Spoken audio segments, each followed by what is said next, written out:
So thank you, everybody, for joining us today. My name is Susan. I'm a librarian here at the Northbrook Public Library, and I appreciate you joining us on this beautiful, beautiful Saturday.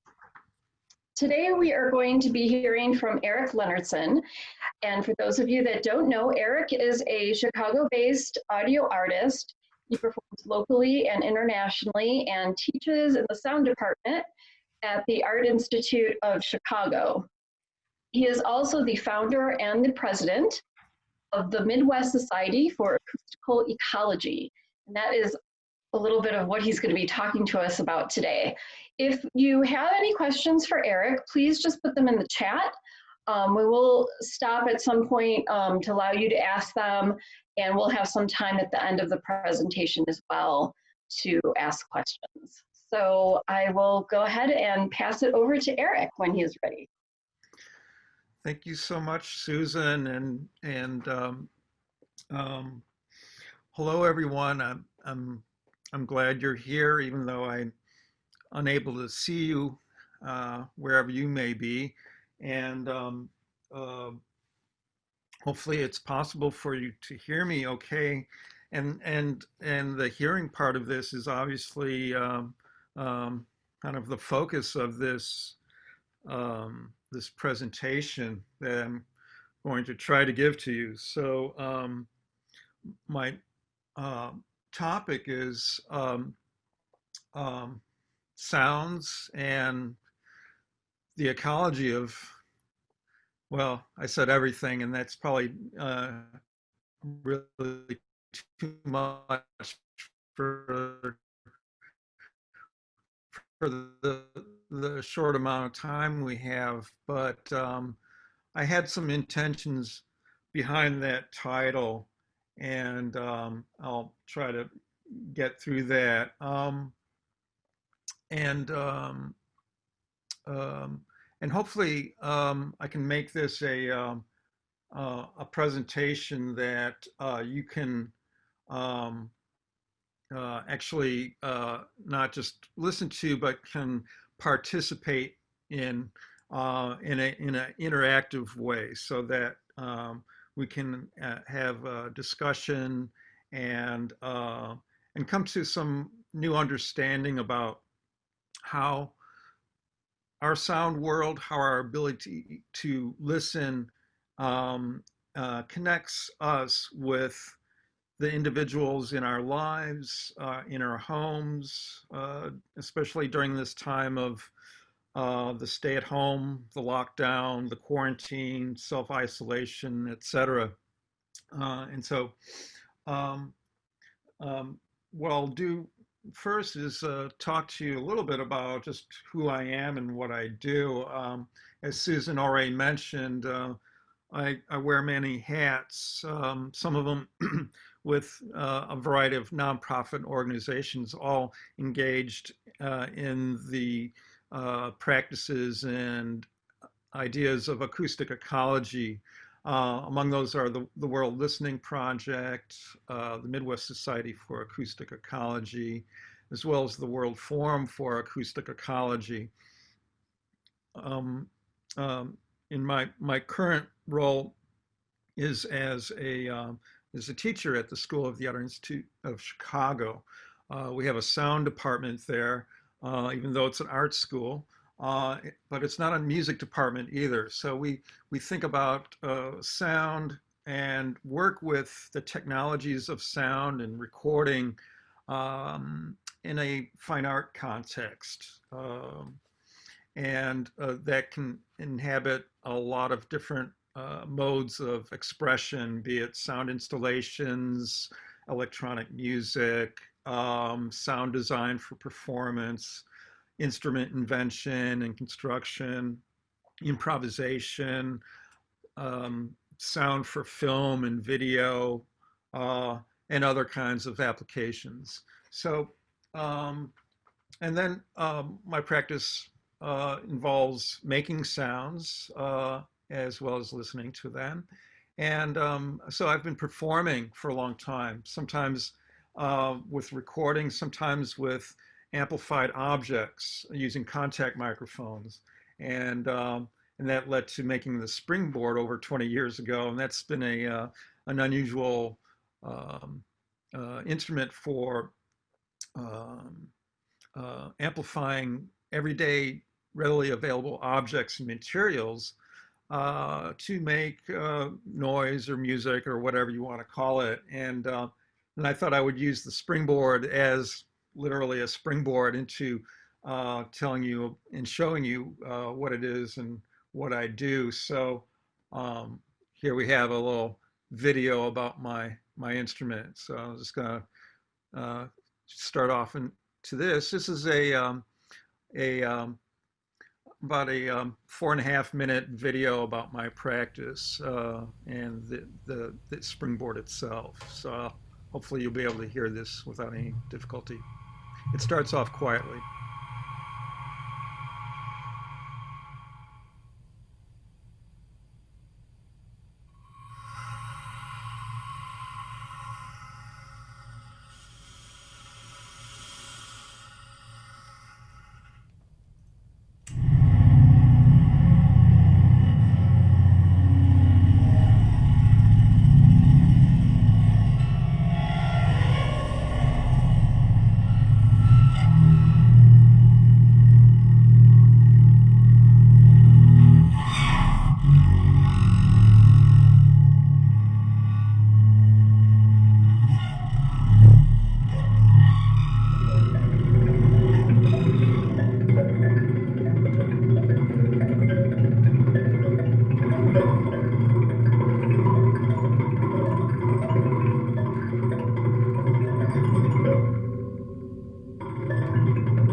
So that was a video made by Joshua Baum in 2013. It was just a little over 7 years ago.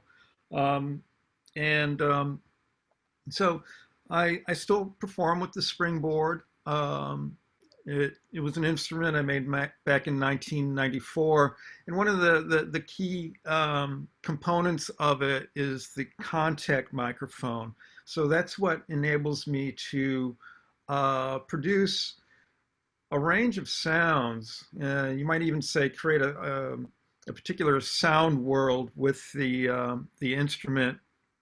Um, um, from the vibrations of solid objects. So rather than sound transmitted through the air, it's picking up the very weak vibrations in physical objects, solid objects, creating an audio signal that can be amplified and then transmitted through loudspeakers.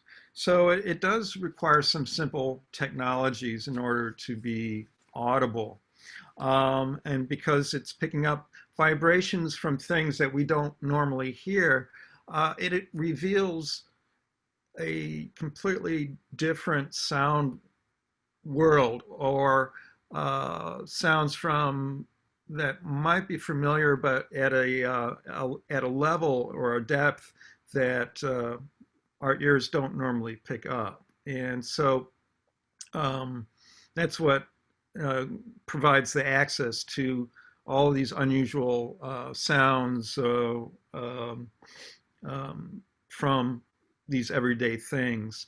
And so that's just a point of excitement for me, because I was able to kind of find my own voice as an artist by making these new kinds of sounds, and then eventually coming in contact with other musicians and sound artists to produce uh, an unusual kind of music from, again, these everyday objects, which you could see from the video, were coil springs and a metal vase, or rubber bouncy balls attached to sticks, pieces of wood, plastic combs, just everyday life kind of things.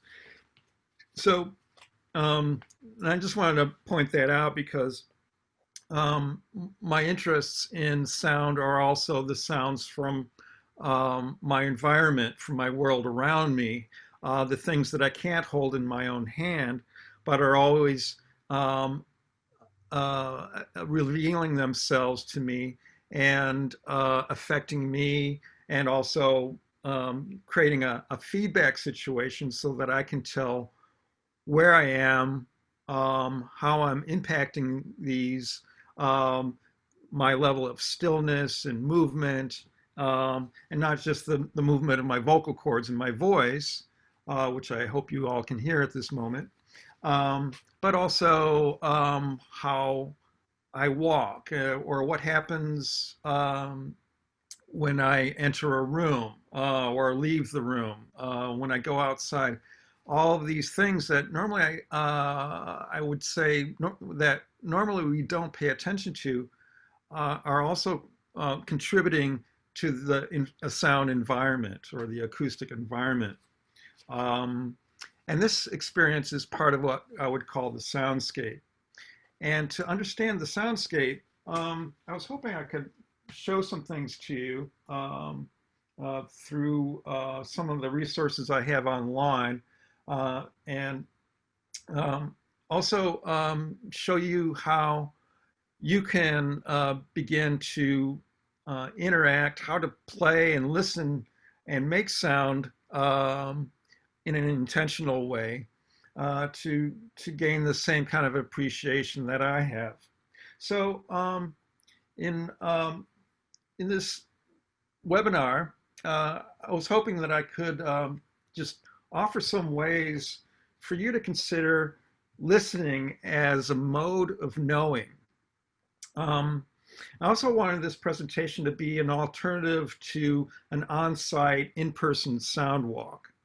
And the sound walk is a practice that comes from acoustic ecology, a field of study and creativity that's been around for a good 40 years now, since the 1970s. And through that sound walk, to make it, it makes the ideas concrete, something that you can experience directly in very simple ways. So simple, it's almost embarrassing at times, I might say. But I thought it would be important to give you some simple and memorable instructions about how to conduct a sound walk. And then later, if there's time and interest, we can ask questions and discuss the more complex sides of sound making and listening. I would want to emphasize that these two things, sound making and listening, go hand in hand um, uh, in a kind of reciprocal relationship. I would also hope that this understanding would enable us to appreciate how we sense the world and how we gain meaning from the sounds and other things that we sense in the world. Obviously, we live in a culture that values the visual aspect, and that's been the dominant way of understanding and sort of proving the reality of our everyday um, and also institutional lives. And so, um,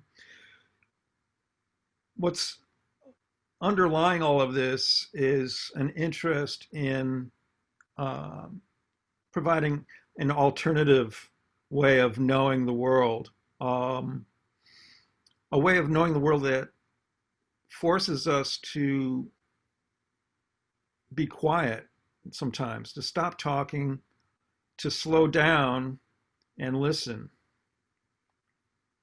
And so the sound walk is a way to do that. Um,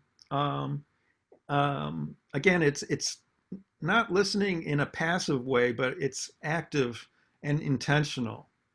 And so, um, hopefully, my talk will give you some ways to carry out your own sound walk, and then bring other people that are close to you at this time of social distancing, um, and explore the sound walk as a practice for yourself. I've got many resources. I may not be able to get to all of them within this webinar or this presentation, but again, I would point you to many online resources, and invite you to contact me during this talk or afterward, and I can answer questions and and engage you with an abundance of resources. Um, so as I proceed with the sound walk definition and instructions, I thought I would just mention this word ecology because I've given this talk the title of the ecology of everything. And I just think of ecology as a discipline that studies the effects and relationships created through sound between living beings and their environment. Um, um, and then um, acoustic ecology, or also known as soundscape ecology, becomes the study of the effects of the acoustic environment or soundscape on the physical responses or behavioral characteristics of all those that are living within it. So it's not only for humans, it's for all human and non-human actors in the environment. Okay, so an important aspect of this is also balance, and how there might be an ecological balance that is um, at work and always changing and being affected by numerous factors, including sound. Okay, so at this point, um, we have the notion of the sound walk, um, which is basically a practice that I learned about through my contacts with people in the um, World Forum for Acoustic Ecology, those being R. Murray Schafer, Hildegard Westerkamp, Barry Truax, and a large community of others that I first met back in, I think it was August 1993 in Canada, where there was an international conference on acoustic ecology, the first international conference on acoustic ecology, in fact, and that's when the World Forum for Acoustic Ecology started. And so it was specifically Hildegard Westerkamp who became um, um, something of a mentor with uh, the field, the ideas, and the practice of sound walking. So, a sound walk is something that you can do wherever you are. Um, and, and just to put in simple terms, it's really about using your ears to attend to what you hear and what um, really is listening to all the information that's continually unfolding and revealing the world to you. So this gets into some territory, some ideas about how we sense our environment. And I would also like to mention Pauline Oliveros as another mentor, um, uh, a composer who passed away in November of um, 20, 2015. No, I'm sorry, in 2016. Um, and was a renowned composer of electronic and experimental music, an improviser, and the creator of a practice called deep listening, and was a meditative practice. And her work, her effort was partly involved in starting the Deep Listening Institute, where practitioners could become certified as deep listening instructors and conduct deep listening workshops and things like that. I am not a deep listening certified practitioner, but the practices of improvisation have been a part of my work for a few decades now, and so the ideas, the aesthetics, are all shared in my work and inform my own work and thinking about this.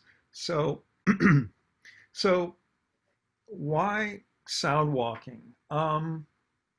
Well, I think the walk part of it is important because that makes it a bodily practice, so that listening is not just something that happens through those two holes in either side of your head, but is a part of your whole auditory nervous system, your whole endocrine system, all the systems of your body, and walking through space, through an environment, connects your listening, your hearing with your body and the rest of the world. And so you would say it would be an embodied practice. And so, um, getting back to Pauline Oliveros, an important point she made, I thought, was that hearing and listening are two different things, and that hearing would be the ongoing process of receiving acoustic information. However, it's not always a conscious practice or a conscious experience. And so the cognitive side of sound and the auditory experience is the listening aspect. And I think acoustic ecology is fairly much in agreement with this idea of listening happening on multiple levels. We can say you can be very attentive and constant and focused on listening to whatever's going on at this very moment. While at other times we might listen in other ways that are less focused but more peripheral, where things are happening uh, on the periphery of our awareness, um, but we're always ready to take notice of what those acoustic events are.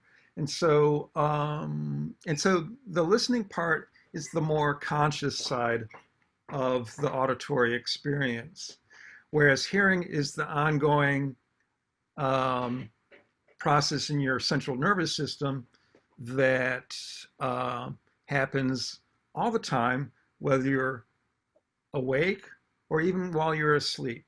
Um, we have no earlids, as you may know, and so it never shuts off. We're always hearing.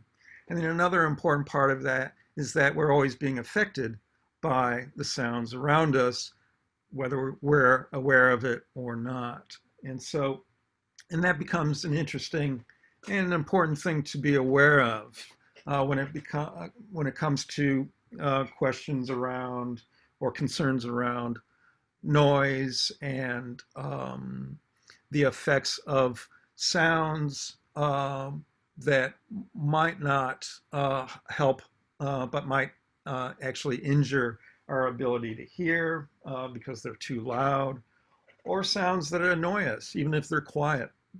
Um, and so, um, so the fact that we're hearing all the time, um, and the threshold of what is helpful and not helpful also shifts. That's an important concept in understanding our auditory or the psychological impact of sounds. Um, so at this point, I'd like to take a pause because I've just done a lot of talking, and I don't know if I've lost your attention at this point or if you have questions, but let's take a pause and just listen to the sounds that are happening wherever you are for about 1 minute. Okay? So, um, and the best way to engage your listening is actually just to close your eyes. Now, I don't know if you're listening with headphones on or from loudspeakers in a laptop, or how you're receiving the sound of my voice at this point. But if you have headphones on, um, you might want to take them off and just close your eyes, and we'll listen for 1 minute. And then if you're a headphone user, just pop them back in. So if you can try to stay aware of the time, we'll start our 1 minute right. Give me a moment. I'm going to use my timer. Bear with me for a second. Here we go. And I'll try to be more or less precise about the time here. Um, okay, so we'll start listening right now.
Okay, um, I'm back. That was a little over 1 minute.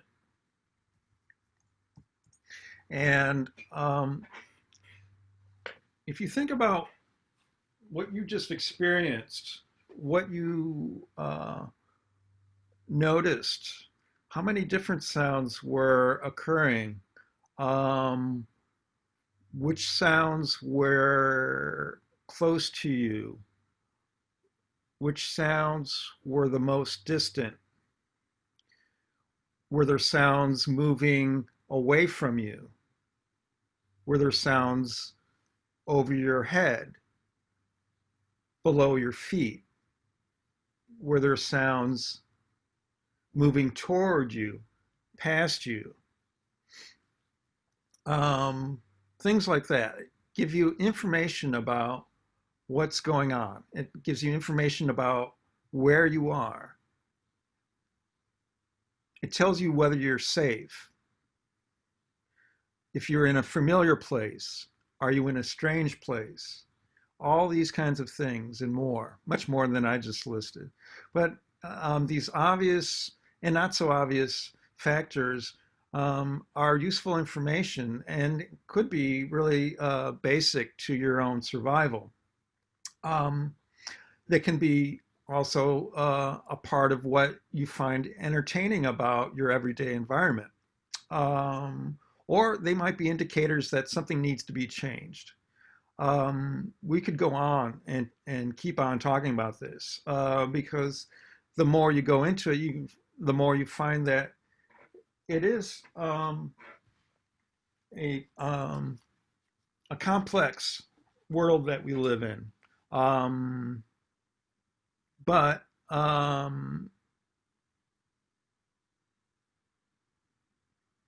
varying extents, we have the ability to make changes, and uh, the fact that our world is changing in hidden ways, sometimes subtle and sometimes not subtle ways at all, connects the world that we're in, the world that we're listening in, the world that we're listening for, and the kind of world that we're imagining all together. So, meaning and imagination are all embodied in this listening. So, um,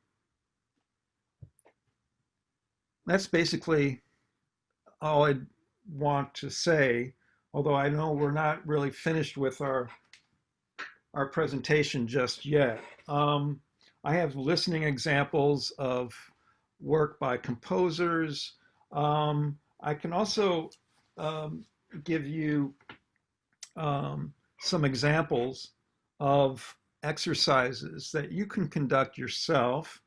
Um, some of these are from Murray Schafer, the founder of the World Soundscape Project in the 1970s, sort of the grandfather of acoustic ecology, and his in his book A Sound Education, 100 Exercises in Sound Making and Listening.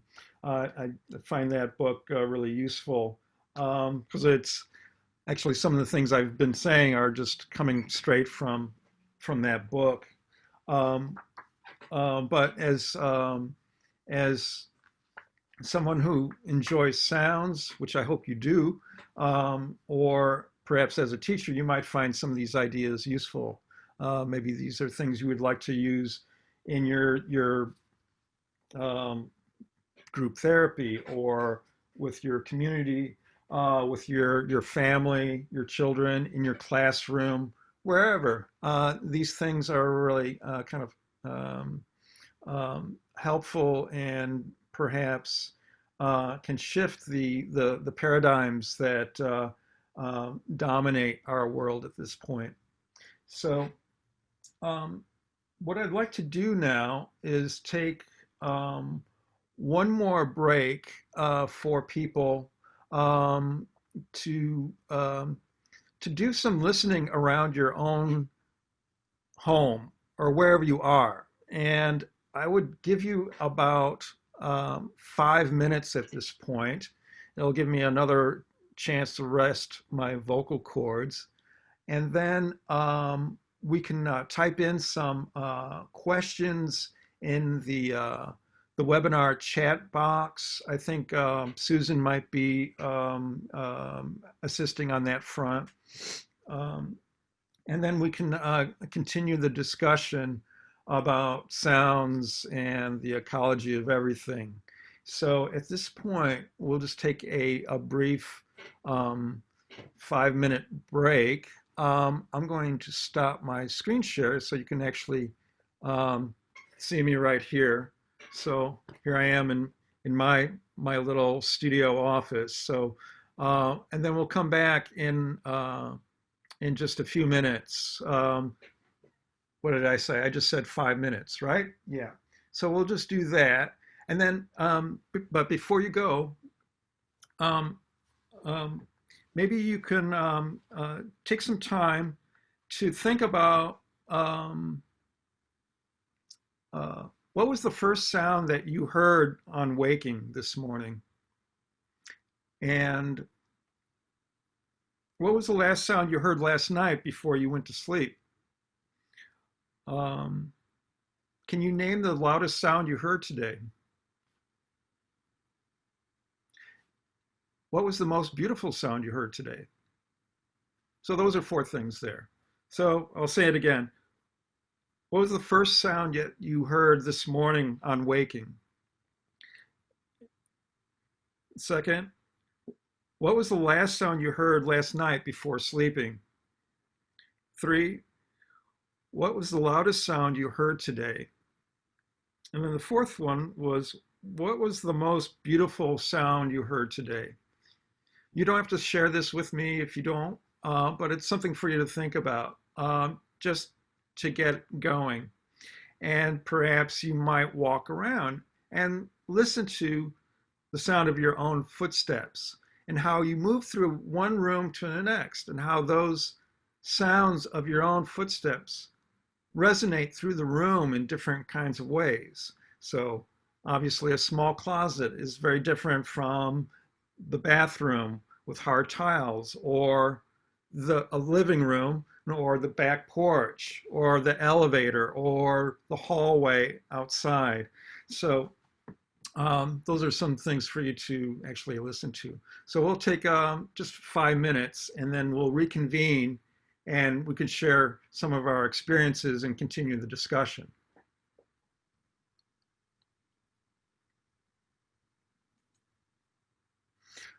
Okay, I'm coming back on. It's less than 5 minutes, but um, I thought I would read some of the points that are coming up on the chat right now, and maybe we can have a little more of an interactive um, back and forth at this point. And if not, I can also provide some screen shares of some of the online resources that we have here. But first, what do we think here? We have um, uh, some chats. I assume all the participants can see the chat. Am I right on that, Susan? Um, Possibly, but I can also, especially for the recording, because we won't have the chat in the recording, I'm happy to kind of summarize and read some of these if you'd like. Okay, that would be great. Okay, so let's see. So as far as some of those prompts, first sound today, my alarm. Sound before bed, my own breathing. Most beautiful sound, bird singing, and the loudest noise, again, alarm. Mhm. And there's a question with that too. This is all from Janet. How can one improve to play music by ear? When you say play music by ear, do you mean like um, the process of listening to a melody or someone performing something or a recording of music and then trying to play it back on an instrument? Let's see if we get any more information. That's what I assumed, but that she meant. Well, if we assume that, we'll venture an answer, even if it's for the wrong question or my misunderstanding of the question.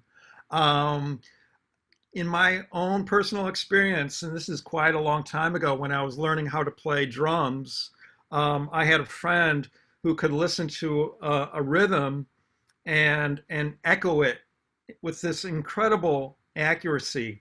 And so it gave me the impression that my friend had this innate skill and ability that I didn't have because I couldn't do that. You know, if you played this pattern like bop bop bop bop bop bop bop, and then I would go bop and then I just couldn't pick it up and just echo it like that. Or if you say, you know, make a sound, some abstract sound with your voice, and then ask somebody to echo it, you know, to repeat it, which is a good listening exercise, and one that is in the sound education book by Murray Schafer. Um, it comes to us really, really easily, and others not so easily. So all I can say is that practice will help you if you don't have that skill, or if the skill seems rather weak. You have to do it often. You have to do it a lot. So, and that's the interesting thing about us as people. We have these what seem to be innate abilities to do different things with our bodies, with our voices, with our thinking, use of language, use of physical movement, and we all have all of these aptitudes. So, for some, it seems to come so-called naturally, and others not so. So, I think it's just a matter of practice. Okay, so let's see. And that was, she did clarify that it's like, hearing something on the piano and then playing it back. So that's what you were talking about. So let's see some other responses. First sound, cat meowing. Yeah. Last sound, partner snoring. Best sound, trickle of the river. I'm not going to even try to pronounce that word in West Cork. Oh, West Cork, Ireland. That's pretty far Yeah, away. Ananakane. Um, and now, currently sitting in our caravan, very intimate atmosphere, a sound of 3 sleeping dogs and a purring cat. Partner breathe, Oh, very quiet. lovely. Faint bird song. Let's see. Another one. First sound, melody coming from the alarm. Last sound, breathing of my partner.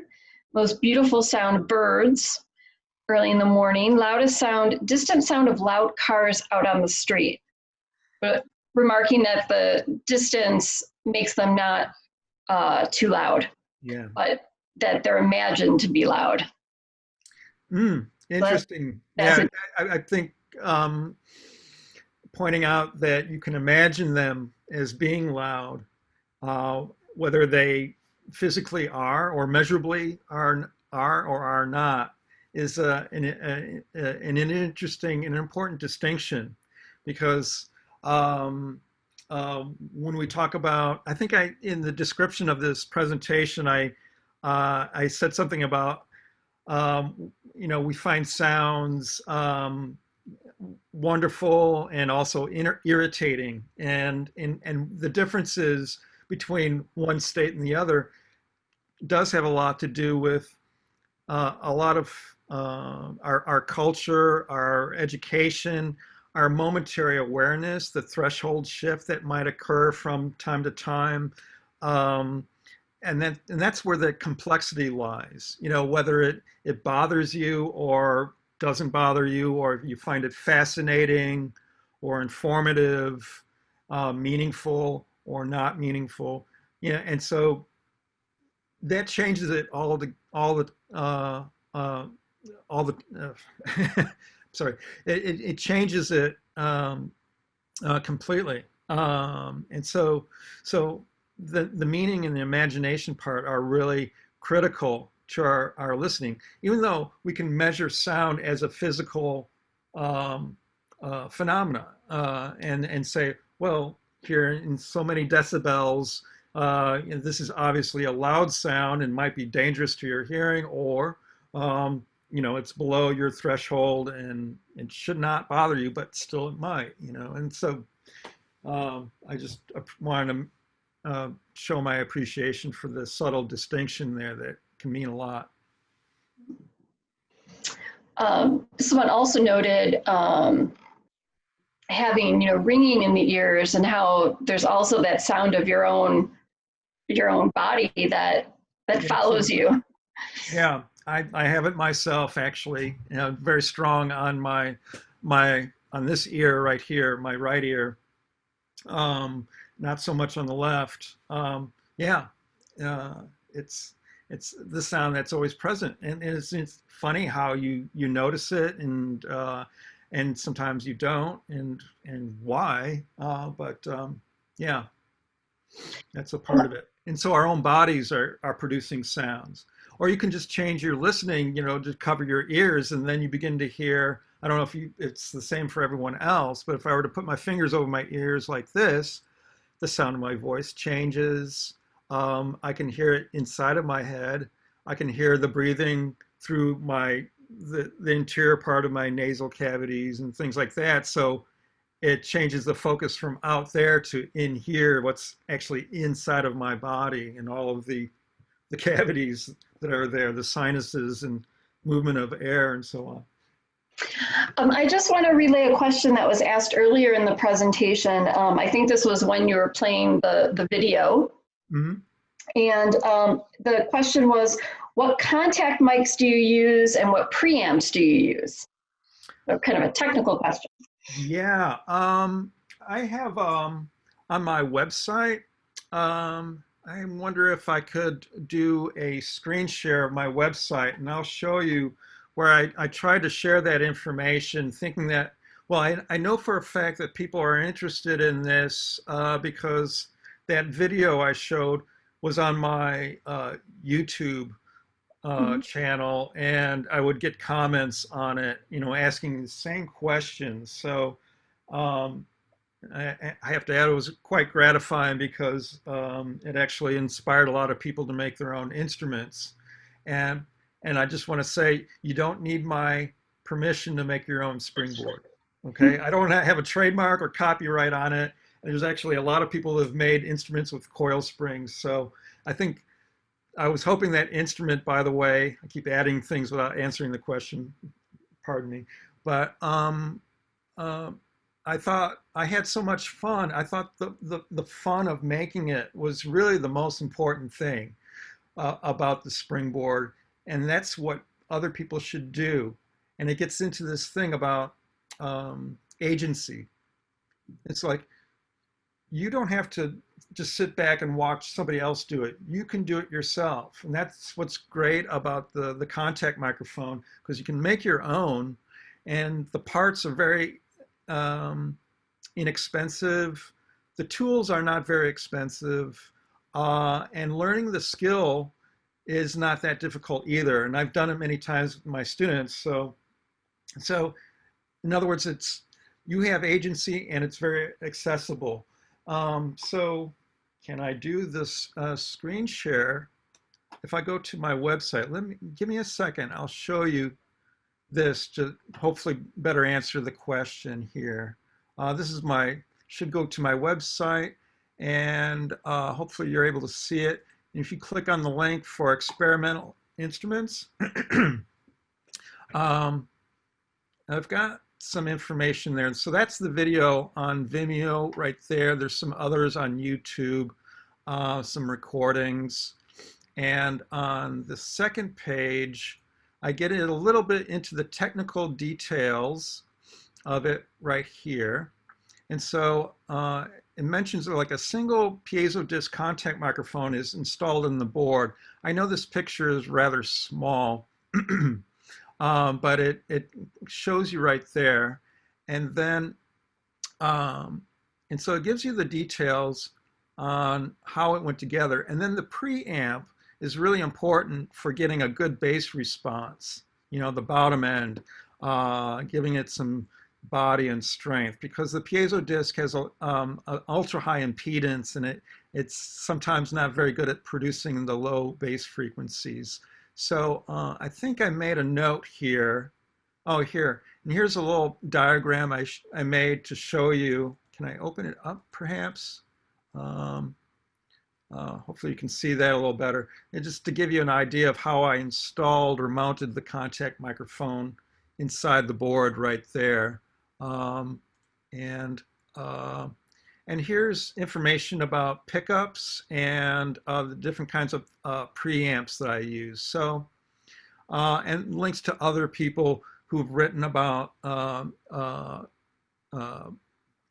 using piezo disc contact microphones and other applications, like Nick Collins's Handmade Electronic Music, The Art of Hardware Hacking is a great book.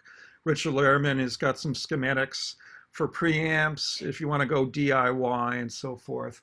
And then Bart Hopkins' book, Getting a Bigger Sound, is really helpful there. So that's all on my experimental instruments page there. So I think we have time for just one more question. We're kind of out of time. If there's one question, it's kind of a big one. So see what you can do with this. So Okay, I'll try it.